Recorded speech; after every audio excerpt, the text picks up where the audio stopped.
I'm Maria Schwartz alongside Rachel Galligan, and welcome to the Winsidr Show, where it's all about the W. As we get close to the end of the calendar year, it's time for a fun episode, a little bit different than our regular show. It's time to reflect on the WNBA.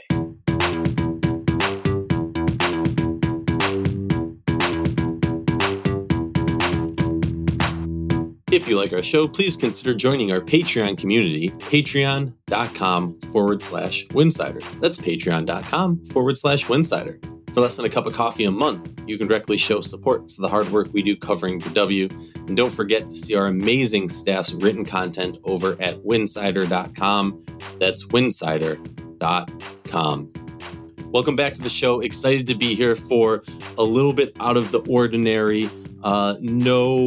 I'll just give the preface now. If you're coming here to listen to some in-depth WNBA analysis, hot takes, things like that, wrong episode for you. Please go back to our last episode or go forward to our first episodes and listen to those and see how much we've grown from there. But for our loyal listeners, I'm sure you remember throughout the playoffs, we made a call to you to share your favorite WNBA moment. And today we will discuss the finalists and quickly share a brief summary of them because there's some really moving stories in there and a few honorable mentions, and we'll pick a winner live on air. But before we get into that, I'm lucky enough to host this podcast with the great Rachel Galligan and discuss many cool topics. One of the things that you and I first bonded over was our love for the W, obviously, might shock people. But I'm curious for you. You know, we've asked all of our listeners, the 5 of them. I'm joking. We have a nice amount of listeners. We just can't imagine that it's that much. We still get by it. Yeah. Right. And so we asked them, we said, hey, please share with us your favorite WNBA memory or moment. And so I want to kind of flip the table around, Rachel, and ask you, do you have, now it doesn't need to be favorite, but just like when you think about, the W, but I want to give the stipulation that I don't want, like, we've had some cool experiences as media, like unbelievable, mind-blowing experiences. I don't want it to be that stuff because that's the stuff that we are lucky enough, like that's a perk of doing what we love to do, right? But I want to think more so because it's so rare we get to be just fans. So I want you to put on your fan cap and tell me about a experience or a WNBA memory that makes you kind of smile as you think back to or cry. Because you were a Sky and Fever fan, so maybe more. I was going to say, long before I was in the media and doing what I do, I was living in Indiana and I was coaching at Ball State. And we used to we had a group of friends down in Indy, and when we didn't have work or we weren't recruiting, we would always go down. And if it was a Sunday, we would, tailgate at Colts games, and then we'd all just head over there and go to the Fever games. And it just became something that we did was, getting a group of friends together and going to brunch before and going out to the Fever games, obviously having them win the championship. Like, it was just fun to be a fan. And that was right at the preface before I started doing this. So that was very innocent and just enjoying the moment and watching Tamika Catchings be, Tamika Catchings. And I wish I could go back and soak it in a little bit more, because the person I am now and the person I was then are very different people in terms of just my knowledge in the WNBA. So that's one, and I'm going to do multiple because I can. The other would be, it is our show. So. The other would be when the Chicago Sky won the championship. When we were able, Nikki and I were able to be there, just had great seats and just in that environment and everything I know at the time, being an analyst and someone who I wasn't there for work. I went just as a fan, and to watch that franchise win a championship, I've talked about it before, is unbelievable in more ways than one. But I'll just take it back then, I guess. I played basketball. I grew up with Michael Jordan and Scottie Pippen and the Chicago Bulls. And so that was such a fundamental thing, is like being a little kid and watching sports with my dad. But then right around that same time was when the WNBA had started. And so it kind of turned into this onslaught of hype about, I could come home from church on Sundays and we'd go get Taco Bell. And we always knew that at some time I could turn on the television and there were going to be people like me out there. You know, there were going to be women playing in this new league at the highest level. I was so young at the time, but that was such a fundamental portion of my own career and journey as a player, was being able to not just grow up and fall in love with a dynasty like the Chicago Bulls, but in that same breath, be equally as excited to turn on the TV and go watch, the Comets play. And, then be so motivated after watching them play that it'd be, a Sunday afternoon and I'd be like, Dad, let's go in the driveway. I want to be like them. I can countless times I can remember just coming home and watching women play was the coolest thing for me. And then the last one I'll say was, and I haven't even told you this story. Cynthia Cooper, I was always a big Coop fan because of that, because I had an opportunity to watch her and grow up watching that dynasty. My mom took me, she came into town. I think she was doing like a speaking engagement at Illinois State, and she was promoting her new book. I forget what it was called. I got to figure out where this is. It's got to be like buried somewhere. I'm going to Orlando to go see my family. I got to go see if it's still there, because I literally have a signed Cynthia Cooper book. Having a chance to go with my mom, rest her soul, to go see Cynthia Cooper, who she knew I idolized, and sit there and listen to what she says. I even to this day will reference some of the points and some of the things that Cynthia Cooper talked about in her speech. And I was just a little girl absorbing this. And I will use that speech. I used it the other day with a recruit over in Europe. I used that to kind of help her through a tough time. And so it's just interesting, just being able to go watch my idol at the time, and sit there and listen to her, and then go up and there's a picture of me getting her autograph. And, I just remember I didn't know what to say. I just was like, you're so cool. When you get there and you're like, I don't know what I'm going to say. And I was just like, you're so cool. And she was just like, thanks, honey. Bye. But I would say those, from a very fundamental age, I don't think it can be overstated, the timing of my life in the WNBA and the opportunity I had to. I didn't start going to games until I was able to go to Fever games. That was much later in my life, but just being able to see Cynthia Cooper in person, talk to her, listen to her, and just having it on national television on a Sunday afternoon as a little girl, it cannot be overstated how fundamental that is, to the person I am today. And honestly, I have so much jealousy that you have those young moments and those young memories. A, because my memory is crap, but B, because I just was unaware of the W until a certain age. It wasn't like my family was not a basketball family growing up. The Timberwolves did good. We went to games. Like I was at a couple of those big KG games or whatever. Sorry to talk about the men's league in this pod. But it was Vikings and Timberwolves. Those were the two main sports, besides a little bit of Twins, because my grandma was obsessed. And so I didn't have those moments. That said, I can very clearly remember, the Star Tribune newspaper when the Lynx got the number 1 pick and we took Simone Augustus. I remember that cover. I remember thinking to myself, I didn't even know we had a team at the time, and thinking oh, that's so cool. We have another Minnesota sports team. Because for me, it didn't matter if it was, dogs, cats, men, women, whatever it was. Like if it was a Minnesota sports team, I'm a diehard fan. Mm-hmm. Am I going to be paying as close attention to the Twins or the Wild? At the time, we didn't have a hockey team. But because those weren't necessarily my sports, but I loved playing basketball. And so I'll never forget going to my first Lynx game. Look, I was old enough to go alone, so that says a lot. I went to the game, couldn't convince any friends to go. I went by myself, and I've probably told this story a million times on the podcast or anywhere that anyone's heard me talk if they ever asked. But I remember walking down the stairs. I had gotten a bad ticket and was like, oh, there's a nice seat there. So I'm walking down the stairs, and I just remember Simone Augustus, the classic crossover, pullback, fade, and then just kind of skipping, dancing down the court afterwards. And I was just like, I'm sold. Whoa. I'm done. This is the GOAT. This is the greatest thing ever. I was hooked. It's kind of like when you take watercolor paint and you drop it on a piece of paper and you watch it kind of bleed into the paper and then just spread. That's what it was for me. I saw that moment and it just spread throughout my whole body. And from that moment forward, the Timberwolves ceased to exist. the men's league that shall not be named didn't matter to me anymore. It was a waste of my time. It wasn't as entertaining. And this is before I even understood good basketball versus bad basketball. So that was it for me. And then obviously, look, the Lynx 2011 parade. I'll never forget. I had a friend in town from Poland. No idea about women's basketball, was not a basketball person. And he was just so confused why I was the loudest. Like, I climbed a light pole to get a better view. And this was like a daytime parade where a lot of the other ones, the parades are a little bit later. So you get a little nighttime. I climbed a light pole and he's standing there like, what are you doing? And I'm like, I need a better view of this, blah, blah, blah. First championship of my life for a Minnesota sports team.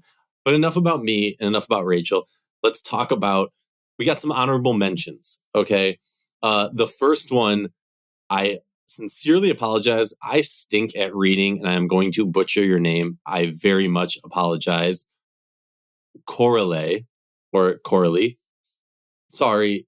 Please email me. I apologize. And I will say your name correctly the next episode if you tell me how. But they shared with us being a Storm fan over the years, and from the old school legacy and legendary teams to Stewie and Lloyd growing up in front of our eyes. And the quote that kind of stuck with me is, I will never forget how spoiled we were as a fan base in that year, referring to 2010. And I completely understand that as someone who was a big time Lynx fan. I completely understand that. And also given, I'll just say, the animosity around the franchise currently, I thought that one really stuck out. For sure. And strung a chord in my heart. Now, this is a name you might remember, Rachel, from our playback days, but Pootie Tom. Pootie Tom hops in here, and also just amazing to hear from you, Pootie Tom. Glad you're still listening and you didn't leave us in playback. Their entry was about the 2016 finals in Minnesota, but I'm going to be honest, Pootie Tom, I know you're from Minnesota, if I remember correctly. Kind of mad that this is what you picked. The 2016 finals, where Elena Beard hits the buzzer beater in epic game, fitting given the Women's Basketball Hall of Fame announcement about Elena Beard being enshrined this coming year. Big shout out to Pootie Tom, longtime supporter, longtime listener, big fan. Another honorable mention, our last honorable mention, was a dear friend, Alex, who I'm not going to get into the whole thing because, be honest, Alex, you mentioned the G League a little bit too much for my likings. No, I'm joking. But brought up Dan Hughes, talked about the Cleveland Rockers. And so anytime you're bringing up defunct teams like that, you know I got to give love to that. Also mentioned going to a G League game and getting a Cleveland Rockers inspired jersey from that, which I thought was really, really cool. Oh, that's cool. So that's the end of our honorable mentions. Now we enter the finalists. Aaron talks about the Phoenix Mercury home opener game in 2023 when they announced BG was back. Ooh. She was the last one to come onto the court. They switched the song to I'm Coming Home, and there wasn't a dry eye in the house. Wow. And then obviously an equally emotional moment. And honestly, reading that right now, I'm getting chills. Me too. I'm like, right? Okay. Like, because that, we all remember that. I remember crying when we saw Brittany Griner touch down. You know what I mean? Yeah. Then BG. So in that game, BG, I don't know, for anyone who doesn't remember, hit a 3 and then screamed, I'm back, which quote unquote gave me chills. It's giving me chills talking about it now. So that's definitely a finalist. Excuse me. Another one from Matt with 1T. Started watching in 2021. Season ticket holder since 22. Chicago Sky. This submission by Matt was really well written. Honestly, Matt, I don't know what your profession is, career. If you ever want to get into WNBA writing, let me know. It was really well. And it was like a story. It wasn't just, you know what I mean? It was a story of how the fan base in Chicago grew to the new look Sky this past year. Even the odds were against them. The team was going through a tumultuous period.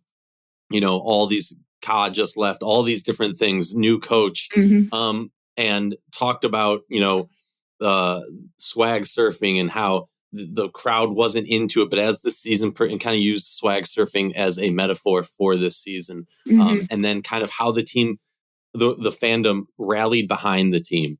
And a quote that stuck with me towards the end of this submission was, "I hope the music hasn't stopped for good."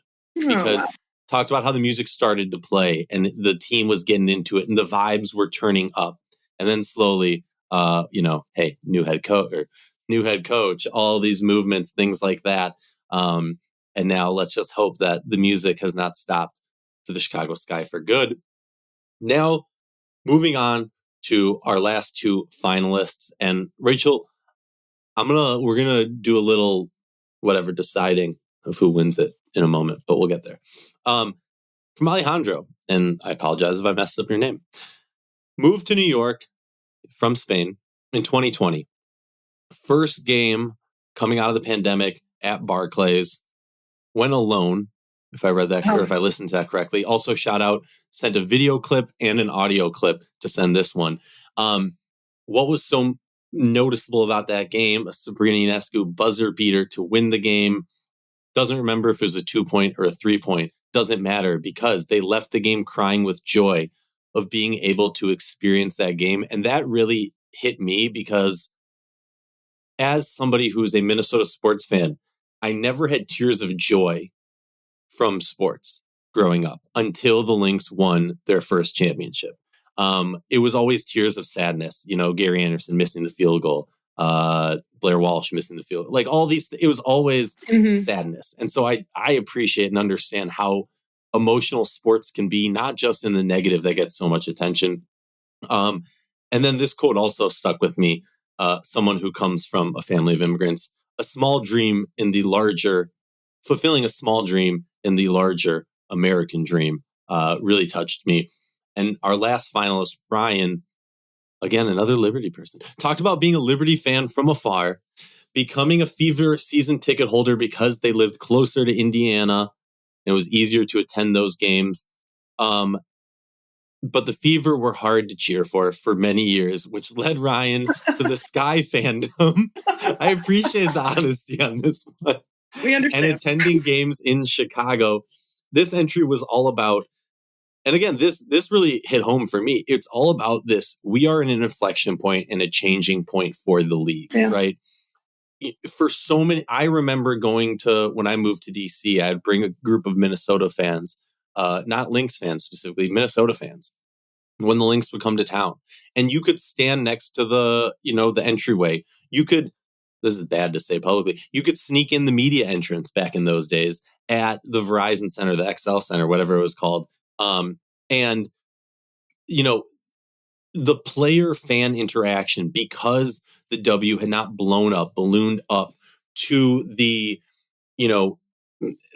acknowledgement that these other pro sports leagues gets.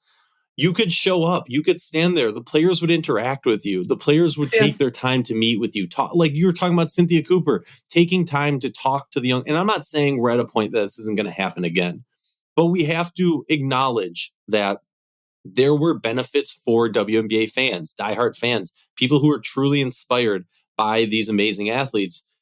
And they were, because the league wasn't as big. We talked about it with BG coming home. We talked about it with the growth of Angel Reese, Caitlin Clark, and just the ballooning of the league in general. It's not going to be the same W that we grew up on.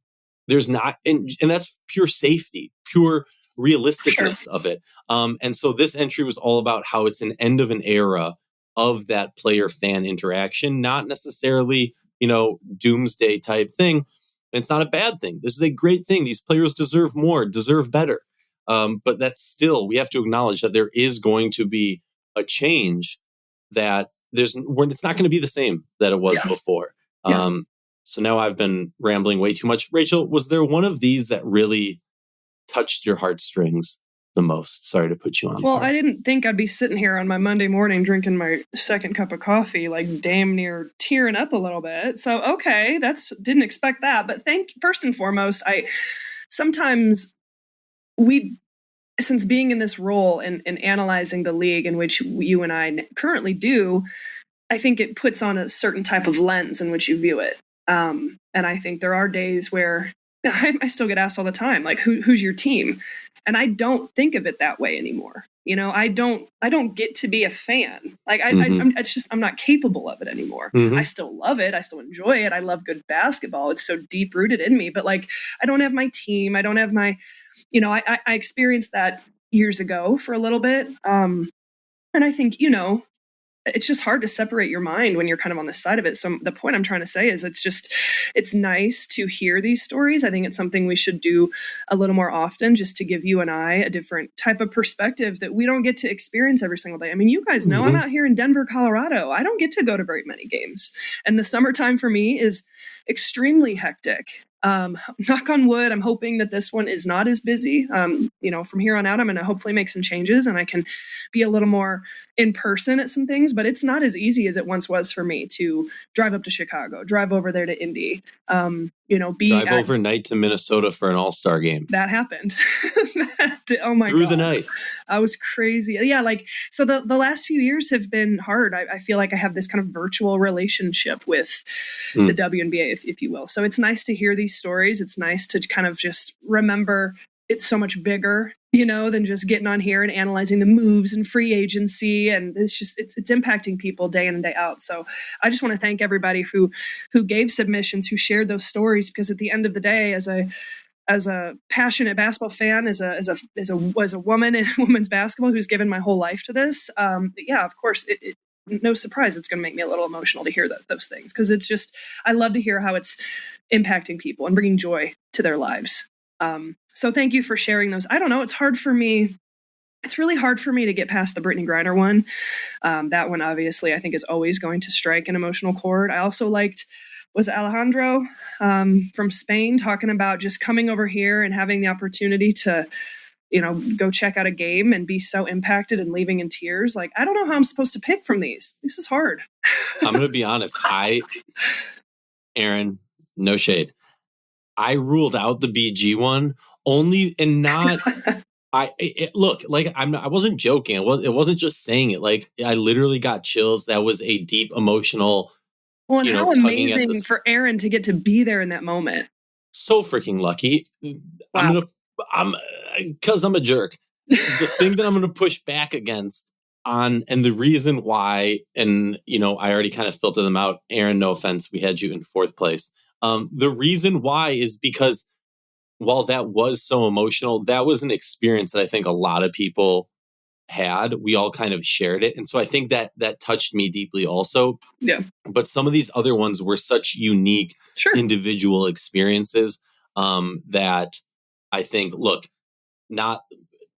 we have to rank them only because we have to pick a winner. Yeah. Hopefully we'll do this again. This was honestly an amazing exercise, and honestly reminded me, kind of like what you were talking about, how amazing it is, but how grateful we are to get to be able to do. Yeah. Thank you for taking my blibber blabber into real words, as always. And yeah, I'm pulled to Alejandro's also. I think we're dubbing Alejandro the winner on this one, because for me, it was, and a lot of the entries that we got were more recent, let's say the last 6 years or so, maybe the last 10 years. But this was one about somebody who finally got the opportunity to attend a game and jumped at that opportunity. Yeah. Middle of a pandemic, putting his life on the line for his love of women's basketball. I appreciate that. I respect that. I love that. And I hate that we can't give a prize to everybody, because honestly, all these finalists were amazing. I was going to say, I don't like this activity, but I know we have to pick one, and we've drugged this out long enough. So I know. I will say though. Go ahead. Yeah, go ahead. No, I was just going to say, if anybody else are one of those finalists, hit me up, because I have too much going on. I'm a spacehead. If you hit me up with a follow-up email being like, "Hey, reminder, I was one of the finalists," I might have a little something for you. It won't be the homage, gift package for the winner of this, but we've, as Pootie Tom knows, we've collected many things over the years to give away that we never had opportunities to, and my wife would be very happy for me to have less WNBA junk in the house. What were you about to say? Sorry. No, I was going to say the Alejandro one. Very cool, because it probably touches me deeply, because I have such deep roots internationally as well. Hmm. And I work with so many people in Spain, over in Europe, and different countries who they want to be involved in the WNBA. They want to be able to watch this league. I think that is an area we have got to improve on, globalizing the game. Kathy loves to say it, but we ain't there yet, honey. We ain't even close there yet in terms of, trying to help people get VPNs so they can use, it's really hard to get that exposure, but you're starting to really, in my opinion, you're starting to see in the last 5 years, that global excitement and reach, and people want to watch it. They want to be involved, but it's really hard. It's really, really hard. And so I can only imagine what that experience was like to go to a game, finally have an opportunity to, sit down in those seats and experience that. So that's something that I personally am passionate about, is someone who works with young players, young women overseas. And so yeah, that probably pulls at my heartstrings. Awesome. Well, because honestly, you know what? No, I'm doing this. Alejandro, you're the winner. Woo! But the GOAT of this episode has got to be Pootie Tom. Just shout out to Pootie Tom. Just because haven't heard from him in a while. Throwback, love it. Honored. There are some other really cool entries. Maybe one day we'll go into like the archives and pull out some more of the ones that didn't make it to the top 5 finalists, weren't an honorable mention. But Rachel, this likely might be our last episode of the year 2024. Wow. So in the memories of 2024, I'll go first. But I want you to think of a memory of 2024. Forget all these other things. I know what I'm going with. All I have to do is put my hands up straight and then don't even touch them except to block the ball. And I call that the Alana Smith.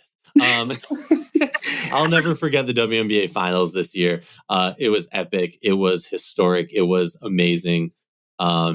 Just truly, truly fun to watch, especially given the context of the super teams, of the condensed power on different teams, if you don't want to use the term super teams. And to see a team like Minnesota, obviously I have my hometown connections, but to see a team who wasn't dubbed as a championship contender to rise to the occasion, and probably everyone loves an underdog. It was a really fun season to watch in general, but those finals were unforgivable or unforgettable. And unforgivable. Yeah. Mine, I don't know. You put me on the spot here. Again, you're asking me to be a fan here. I would probably say, because I could say the finals as well. But just as you're talking and I had 15 seconds to think, this is just what came to mind. The Indiana Fever's turnaround, being able to watch that team early on go through the gauntlet, and everyone was like, oh my God, the sky's falling down. There's obviously a lot of drama around this team, and all the Caitlin Clark fans are terrible. It was just a lot of noise, and people really, thought she was going to fall on her face, and, Kelsey Mitchell was miserable. I mean, it was just like so much. And then we got to that All-Star break, and I think they just got in the gym, and Christy Sides was in the gym with him. And we need to give Christy Sides some credit. Mm-hmm. Whatever happened during that period of time and the way she got that team rolling after the break, that was fun to watch. They were never going to be a contender. They weren't a top, even probably 5 team, top 4 or 5 team, but they became a team, in my opinion. Mm-hmm. You saw Clark get more comfortable. You saw her and Kelsey Mitchell get more comfortable. You saw Lexi Hull start to come along. I mean, there was obviously always a ton of noise and craziness around them, but to be able to block a lot of that out and to come together and play and gel and buy in and have the success that they did after so many brutal years at Indiana, that was special. And I don't think we stop and kind of give it the respect that it deserved. It was a complete turnaround year, a foundational year, a fundamental year of rebuilding. And now it feels like the ship is kind of headed in the right direction. Christy Sides did her part. She's riding off into the sunset. Now, okay, let's bring in a new experienced coach and we'll see what happens. But I just kind of feel like after so many times of, getting on this podcast and talking about the movie, bad contracts, and oh my God. And, and Kelsey Mitchell being able to experience a playoff, really, really cool, is such a fundamental piece of that franchise who deserve to see and feel some success. So not an exact moment, but just an overall period of time after a kind of a rough start. Love it. Well, we'll be back in 2025, or maybe like something happens. Well, we're going to have some coaching changes here soon. I know we're waiting some on announcements. So yeah, lot to talk about at some point. One day soon. Have a good one.